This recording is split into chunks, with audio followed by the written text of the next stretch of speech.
Finding a way to organize my cross-stitching supplies has always been important to me, so that way I can spend less time messing with finding things and more time actually stitching. So today I'm going to show you the different ways that I have tried to organize my floss and what has worked best for me. So two things to keep in mind when it came to my organization method is that, one, I needed to find a way to have all of my floss together. I work off of a master kit or a master set of DMC. I don't kit up all of my projects separately. And so that's important to me to have everything together. And the second thing is I need to be able to take my floss with me, move my floss around. I stitch in different areas of my house. So I go from my office area to the living room. So I wanted something that I can easily carry around. So it couldn't be a cabinet or anything too heavy. All right.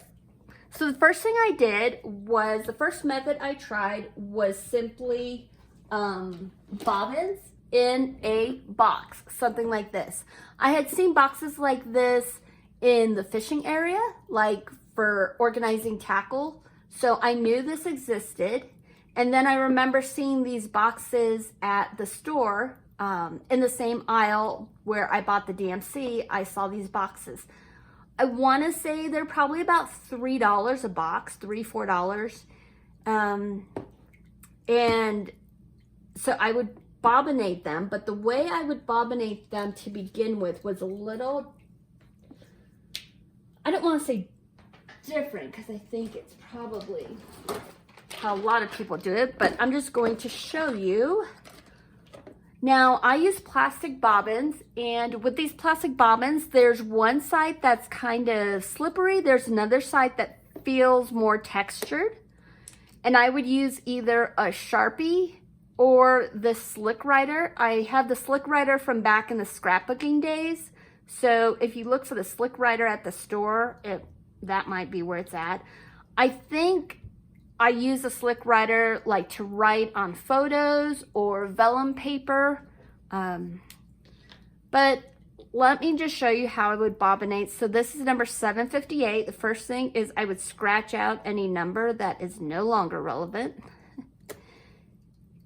Write the number on the O.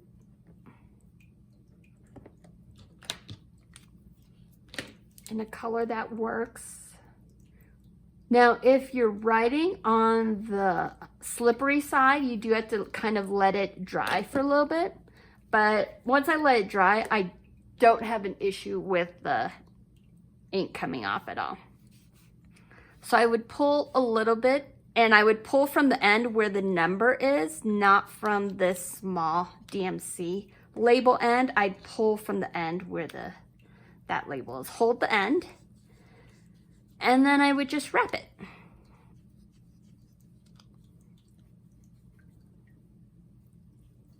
And I would do this loosely. I wouldn't be too tight. I wouldn't wrap it too tightly.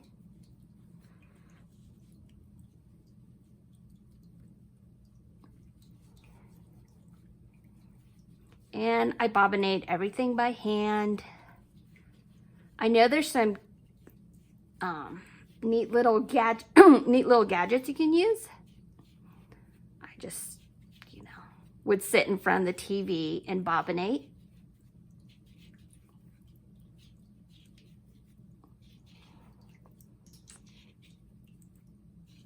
All right. And then I would tuck the end in. And I would organize it in numerical order. Then when I would have to use a certain color, I would pull out a good length. Usually almost all my projects, I used 2 strands. And so I would use about that length. What is that? Maybe, I don't know, 36 inches. Then I would cut it.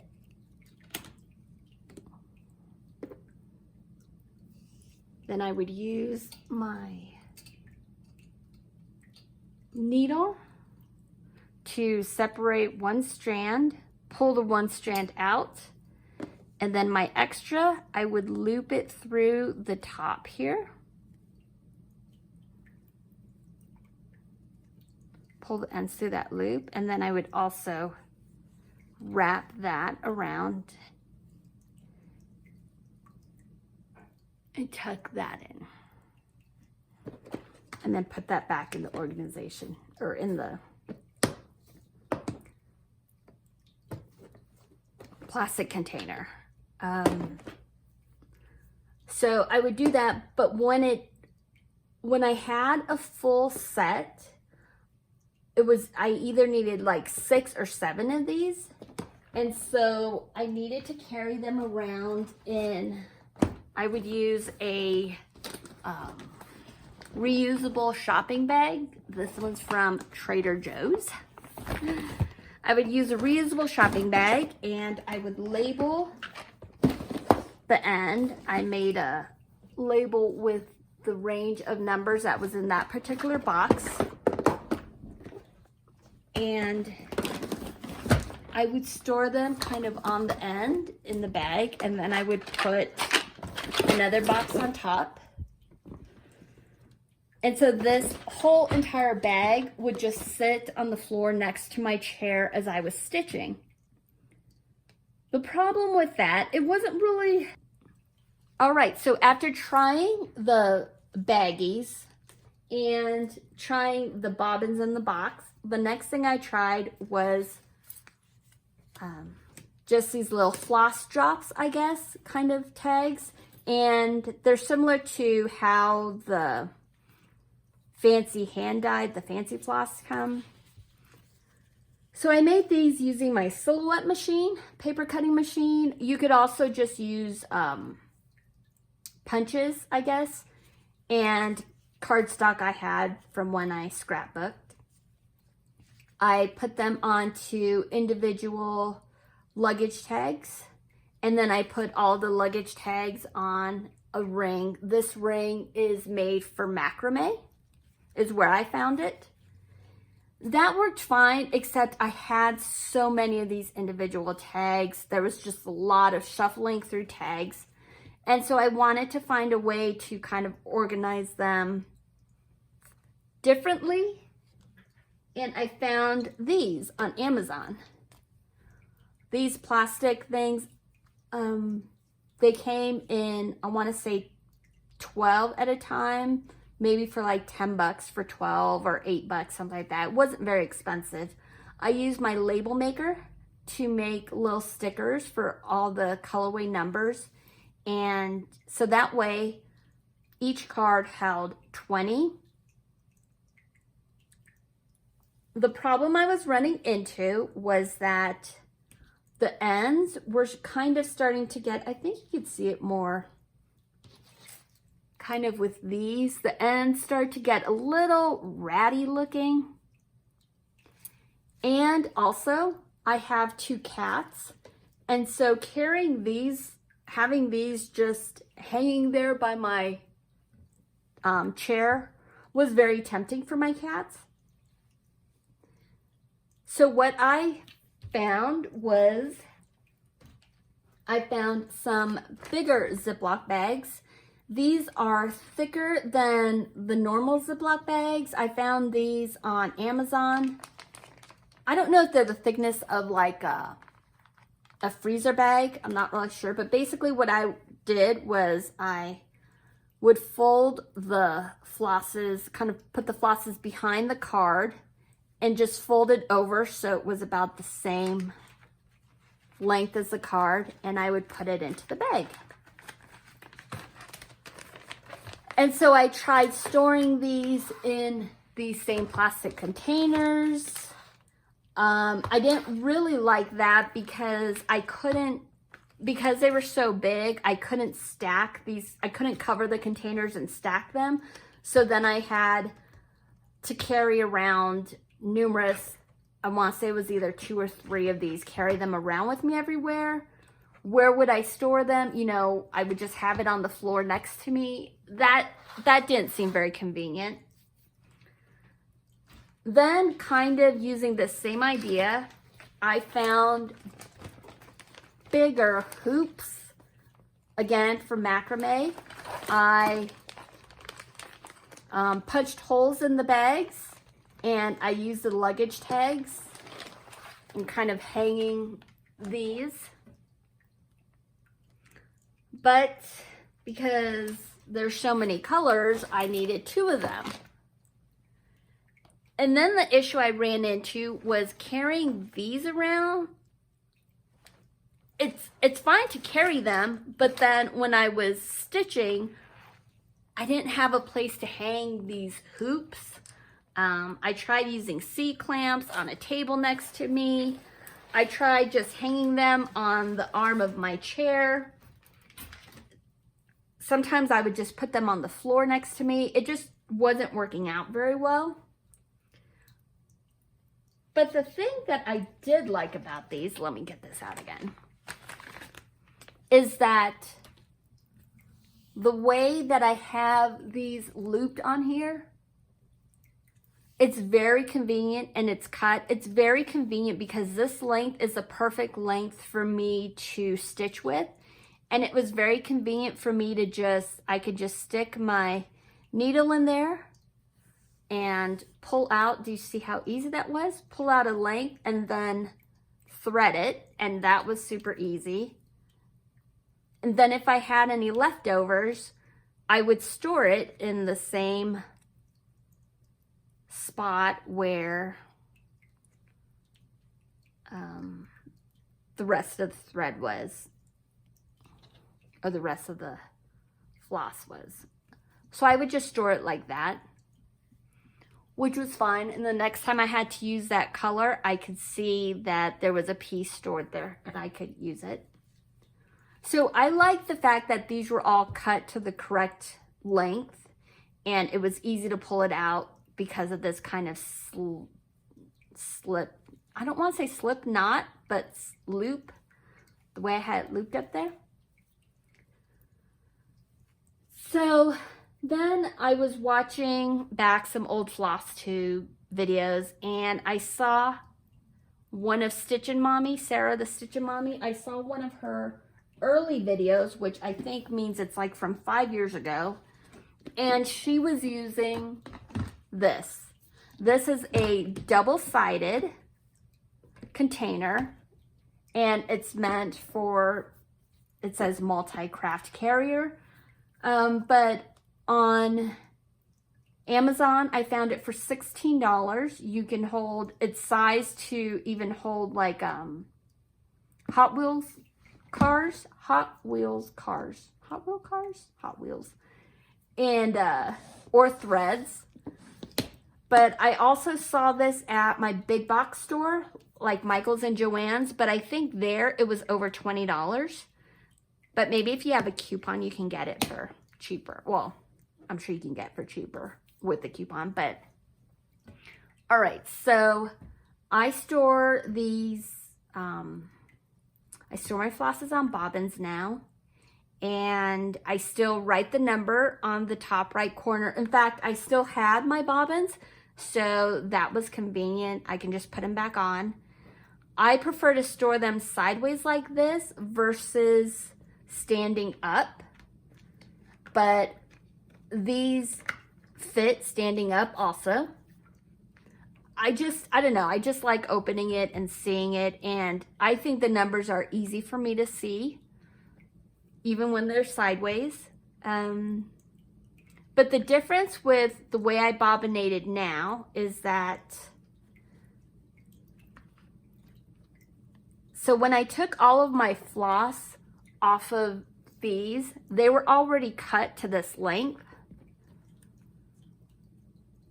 And so what I did was I did that same loop kind of holder that I had there.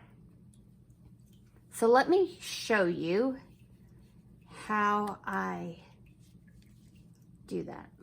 Where does this go? 504, okay. And any extras, I still will loop into the top like I did before. But I really don't have a lot of extras because when it's this length, whatever extras I have, whatever I didn't use, it's very possible that I will just throw it away in my little jar of floss there. Okay, but this is how I do this now. Let me just number this.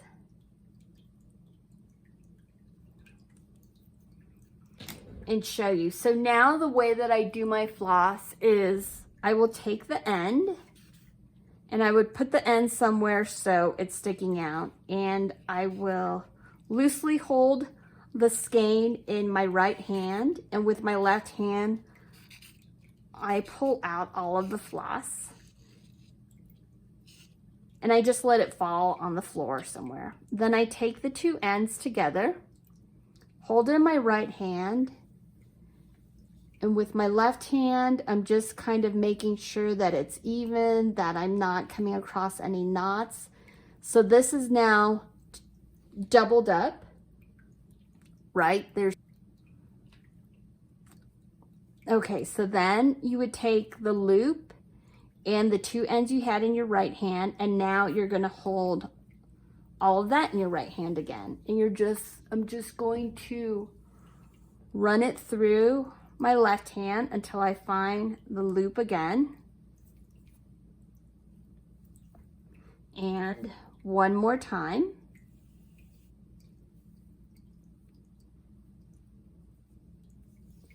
And so that for me is a perfect length.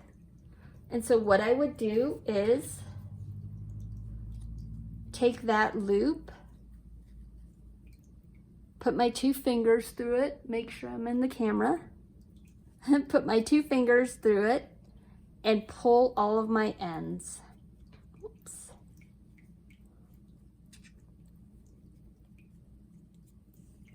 And then go down to the end where I have all of these loops, and I would just put my scissors through it and cut the loops so there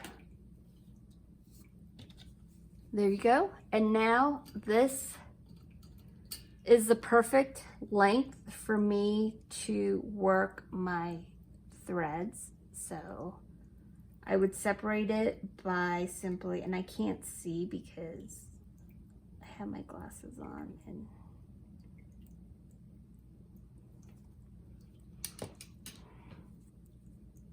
and so I would just, find one strand, and look at how easy it is to just pull that one strand out and work with it. And if I have extras, so after I would pull a strand out, then I would, now you could wrap it either way. I prefer to wrap it back like this.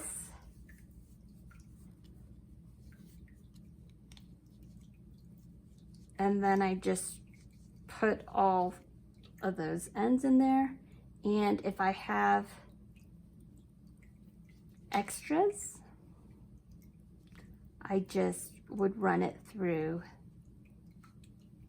the top and kind of loop it the same way. And that's it. And then put it in the box. So that's what's working for me. That's my preferred method of organizing my floss now. I hope you find this helpful. If you did, go ahead and hit the like button. All right, thanks for joining me, and I'll see you in the next video. Bye.